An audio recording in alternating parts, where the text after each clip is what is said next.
کے اندر موجود تھی، اس ماحول میں اللہ کہہ رہے ہیں کہ پڑھ، کچھ تو بات ہے اس پڑھنے میں۔ کیوں کہا جا رہا ہے پڑھ؟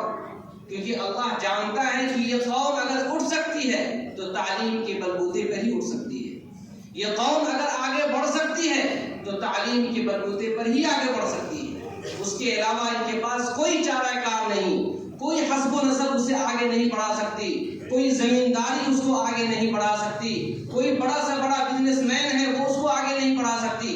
کوئی بھی چیز نہیں ہے جو انسان کو آگے بڑھا سکتی ہے۔ اگر بڑھا سکتی ہے تو وہ صرف اور صرف علم کی طاقت ہے، جس کے لیے آج ہم سب یہاں جمع ہوئے ہیں۔ عربی میں بھی کئی محاورے ہیں، العلم نور، کہا گیا علم نور ہے، کہیں کہا گیا طلبوا العلم من المہد الی اللحد، علم حاصل کرو ماں کی گود سے لے کر قبر تک، علم حاصل کرو۔ انگلش میں بھی آپ آئیں تو کسی نے کہا کہ ایجوکیشن از پاور، ایجوکیشن ہی شکتی ہے، ایجوکیشن ہی طاقت ہے۔ کسی نے کہا education is not to learn of fact but training the mind to think. کیا مطلب؟ ایجوکیشن صرف حقائق کو یاد کر لینے کے نام نہیں ہے۔ ایجوکیشن کیا ہے؟ ایجوکیشن ہے ذہن کو اس قابل بنانا کہ وہ سوچ سکے۔ اے پی جے عبد الکلام نے بھی ایک موقع سے کہا تھا کہ دنیا میں 3 چیزوں نے راج کی، power of money, power of energy, atomic energy, یعنی ایٹمی جو طاقت ہے انہوں نے اپنا روپ جمایا۔ اس وقت جو چیز سب سے زیادہ پاورفل ہے وہ ایجوکیشن، پاور آف نالج۔ یہ آج دنیا میں رولنگ کر رہی ہے، پوری دنیا کو چلا رہی ہے۔ جس کے پاس ایجوکیشن مضبوط ہے، ایجوکیشن کے اعتبار سے وہ سب سے ہائی لیول پر ہے، آج وہ بڑے بڑے عہدے پر بیٹھے ہوئے ہیں۔ ہم صرف اور صرف اتنا کر سکتے ہیں، اگر ہمارے پاس علم نہیں ہے تو چمچہ گیری کر سکتے ہیں، اس کے آگے کچھ بھی نہیں۔ 2 لوگوں کے آگے پیچھے ہم دوڑ سکتے ہیں۔ لہذا ضرورت ہے کہ مفتی صاحب نے یہ بھی کہا تھا کہ ہمارے شکلی کو سب سے پہلے آگے بڑھانا ہے، کہ ایجوکیشن کے لیول میں جانا جائے، علم کی بنیاد پر جانا ہے کہ یہ فلاں بندہ واقعی میں جاننے والا ہے۔ تو اس بنیاد پر ہی ہم آگے بڑھ سکتے ہیں۔ علامہ اقبال کی زبان میں اگر آپ دیکھیں گے تو علامہ اقبال نے ہمیں حال بھی یاد دلایا ہے، ہمیں ماضی بھی بتلایا ہے، ہمیں مستقبل بھی سنوارنے کو کہا ہے کہ کس طرح سے تم تھے، کیا ہو گئے، آگے تمہیں کیا کرنا چاہیے۔ علامہ اقبال نے کہا ہے کہ ڈر نہ سکتے تھے اگر جنگ میں اڑ جاتے تھے، یہ ہمارا ماضی بتایا جا رہا ہے۔ دشت تو دشت دریا بھی نہ چھوڑے ہم نے، کہیں کہا صفحے دھر سے باطل کو مٹایا ہم نے، کہیں پر کہا نقش توحید کا ہر دل پہ بسایا ہم نے، مختلف انداز سے ہمیں ابھارا ہے۔ اس کے بعد کہا کہ آج تمہاری حالت کیا ہے، واعظ قوم کے وقوف کا خیال ہی نہ رہے۔ کہیں کہا رہ گئی رسم ازا روح بلانی نہ رہی، کہیں کہا وضع میں تم ہو، وضع میں مطلب شکل و صورت میں، دیکھنے سننے میں، حسب و نسب کے اعتبار سے، وضع میں تم ہو نصارا تو تمدن میں ہنور، یہ مسلمان ہیں جنہیں دیکھ کے شرمائے یہود۔ یہ ہمارا حال ہے۔ اس کے بعد تجھے آبا سے اپنے کوئی نسبت ہو نہیں سکتی، کہ وہ گفتار، تو کردار، وہ ثابت تو ثابت وہ سیارہ، ہم ٹھہرے ہوئے ہیں، ایک جگہ جامد ہیں۔ ہمیں اٹھنا چاہیے، آگے بڑھنا چاہیے، لیکن ہم جامد ہو گئے۔ کس لیے؟ کہ ہمارے پاس تو کھیتی ہے، کما لیتے ہیں، بس ہو گیا۔ ایجوکیشن کا مطلب ہم لوگوں نے یہ سمجھ رکھا ہے کہ صرف ذریعہ معاش، پیسے حاصل کر لینا، نہیں۔ اگر صرف ذریعہ معاش ہوتا ہے ایجوکیشن کا مطلب، تو کیا ضرورت تھی کسان کو پڑھنے کی جن کے پاس 100 بیگھہ زمینیں ہیں؟ ان کے اولاد کو پڑھنے کی کیا ضرورت ہے؟ ہم آپ کو پڑھنے کی کیا ضرورت ہے؟ یہ پروگرام سجانے کی کیا ضرورت ہے تعلیمی بیداری کا؟ کچھ بھی ضرورت نہیں ہے، ہم تو کھا رہے ہیں نا، ہمارے پاس زمین ہے، کھیتی کر رہے ہیں، اپجاؤ آ رہا ہے، ہم کھا رہے ہیں، پیٹ ہمارا بھر رہا ہے۔ تعلیم کا مقصد نسلیں سنوارنا ہے، تعلیم کا مقصد روشنی ہے، من الظلمات الی النور، تاریکی سے روشنی کی طرف آنا ہے، یہ اصل تعلیم کا مقصد ہے۔ ہم نے اپنی تعلیم کا مقصد گنوا دیا تو گنوا دی ہم نے جو اسلاف سے میراث پائی تھی، سریا سے زمین پر آسمان نے ہم کو دے مارا۔ یہی حالت ہے۔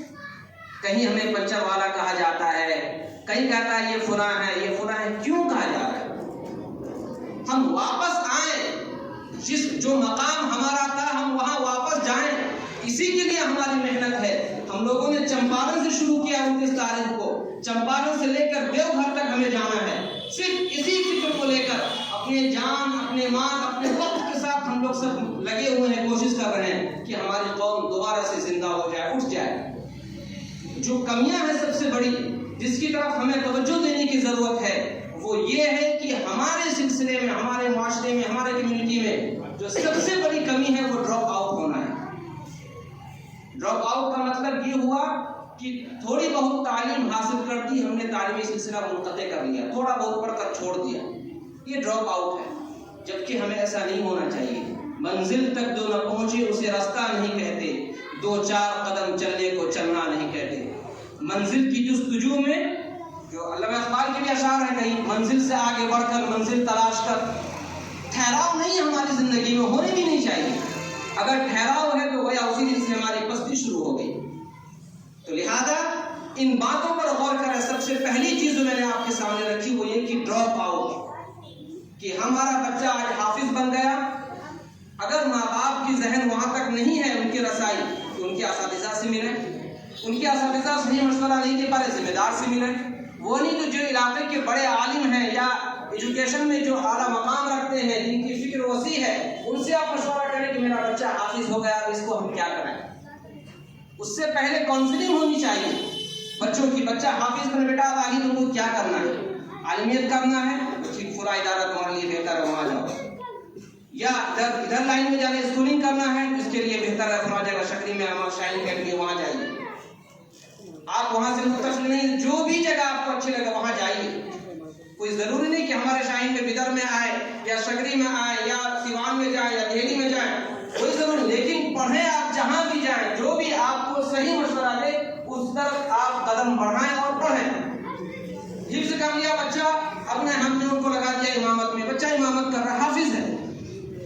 شادی بیاہ کا موقع، بچہ کیا ہے؟ حافظ ہے قرآن۔ کیا اتنا کہہ دینے سے کافی ہے؟ یقیناً قرآن میں اس کے فضائل ہیں، حدیث میں اس کے فضائل ہیں، سب کچھ اپنی جگہ ہے، لیکن کیا ہماری زندگی میں ٹھہراؤ ہونی چاہیے؟ بالکل بھی نہیں ہونی چاہیے۔ تو پھر ہم ٹھہر کیوں گئے؟ رک کیوں گئے؟ تو لہذا اس بچے کو ہم حافظ بنائیں گے، حافظ بنا عالم بنائیں گے، عالم بنا مفتی بنائیں گے، مفتی کر لیا تو اس کے بعد پی ایچ ڈی کے لیے اس کو بھیجیں گے کوئی بڑی یونیورسٹی میں، اگر انڈیا میں ویسا نظام نہیں کہیں اور بھیجیں گے، اسلامک اسٹڈی میں وہ پی ایچ ڈی کرے۔ یہ ہماری سوچ ہونی چاہیے، لیکن زیادہ تر بڑی تعداد میں ایسے ہیں کہ حفظ کیا یا عالمیت کرنے کے بعد چھوڑ دیتے ہیں۔ یہ نہیں ہونا چاہیے۔ عالمیت آپ کر لیے، آگے آپ کو اس لائن سے نہیں پڑھنا تو ادھر آئیے۔ عالمیت کے جو دارالعلوم دیوبند سے ہیں یا مظاہر علوم سے، ندوۃ العلماء سے، ان کی ڈگری کو بہت سی جگہ +2 کا ڈگری مانا جاتا ہے، جامعہ ملیہ میں +2 کا ڈگری مانا جاتا ہے۔ اسی طرح سے علی گڑھ مسلم یونیورسٹی، اس بیس پر آپ گریجویشن کریں۔ آپ ریگولر نہیں کر سکتے، ڈسٹینس سے کریں، سینٹرل یونیورسٹی سے، وہاں سے گریجویشن کر کے آپ آگے بڑھیں اور آگے جائیں۔ ہم کیوں نہیں کر رہے ہیں؟ ایک بڑی تعداد، ہم لوگ خیروا ادارہ گئے، ماشاءاللہ وہاں سے 300 حفاظ نکل رہے ہیں اس مرتبہ، لیکن وہاں پر ہم سب کو یہ جوڑ کر فکر کرنے کی ضرورت ہے یہ 300 حفاظ کدھر جا رہے ہیں، اس کو کون گائیڈ کرے؟ وہ بچہ معصوم ہے، اس کو کچھ پتا نہیں ہے کہ ہماری زندگی آگے برائٹ ہوگی یا ڈارکنیس ہونے والی ہے، اندھیری میں جانے والی ہے۔ تو یہ فکر کون کرے گا؟ ہم آپ کریں گے نا۔ جتنے ادارے والے ہیں ہم سب ایک چین ہیں، ایک زنجیر ہے ایک دوسرے کے لیے۔ کبھی ہم ایک دوسرے کو الگ نہ سمجھیں کہ وہ ہم سے الگ ہے، وہ ہم سے الگ ہے، نہیں۔ ہمارے پاس ہر قسم کا حل ہونا چاہیے کہ بچہ اگر عالمیت میں اس کو من نہیں لگ رہا ہے، وہ نہیں کرنا چاہ رہا، اس کو کہیں اور بھیجیں۔ کل میرے پاس ایک فون آیا کہ ہم نے پوچھا کہ بیٹا کیا؟ انہوں نے کہا مدرسہ پرس میں ہم پڑھنا چاہتے ہیں۔ ہم نے کہا کیوں؟ کہا کہ ہم عالمیت نہیں کرنا۔ کون سی کلاس میں؟ تو عربی اول میں۔ ہم نے کیوں نہیں کرنا چاہتے عالمیت؟ جب آپ عالمیت کریں تو لگے نہیں ہم 10 سال کا کورس نہیں کریں گے۔ ہم نے 10 سال نہیں کریں گے، 5 سال کا کورس ہے، وہ کیجیے۔ تو اس کو ہم نے کنوینس کیا اور 2-3 اداروں کا نام بتایا، جس میں دارالعلوم العلماء بھی 5 سال کا ہے عالمیت کا۔ اس کے بعد ہتھوڑا باندھا یوسف قاری صدیق صاحب کے وہاں پر بھی چلتا ہے، مولانا سجاد نعمانی صاحب کے ادارے میں وہاں بھی چلتا ہے۔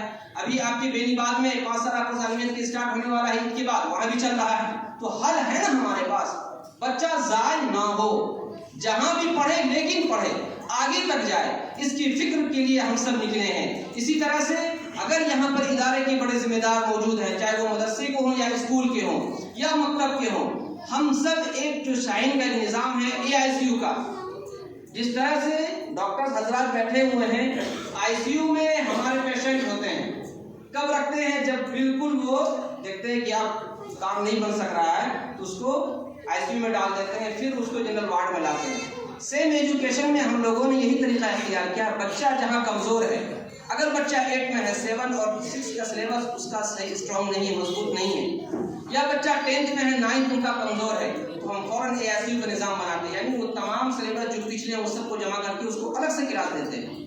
یہ کام ہم ادارے میں بھی کر سکتے ہیں۔ ہمارے پاس بچے 9 سال پڑھتے ہیں، عربی صحیح سے بول نہیں پاتے ہیں، کچھ کمی دکھ رہی ہے تو اس کو ٹیوشن کے نام پر ہم نہ بھیجیں، بلکہ منتظمین کی ذمہ داری ہے کہ AICU کا نظام وہاں قائم کریں۔ جس سبجیکٹ میں، جس مضمون میں وہ کمزور ہے، وہاں پر اس پر محنت ہو دل و جان سے۔ صرف دکھلاوا کرنا ہے تو کوئی بات نہیں، ہم دکھلاوے کے لیے پوری دنیا کھڑی ہے، لیکن ہم لوگ وہ ہیں جو زمینی سطح پر کام کرنے والے ہیں۔ تو لہذا ہم سب کی ذمہ داری ہے کہ AICU کا نظام قائم کریں۔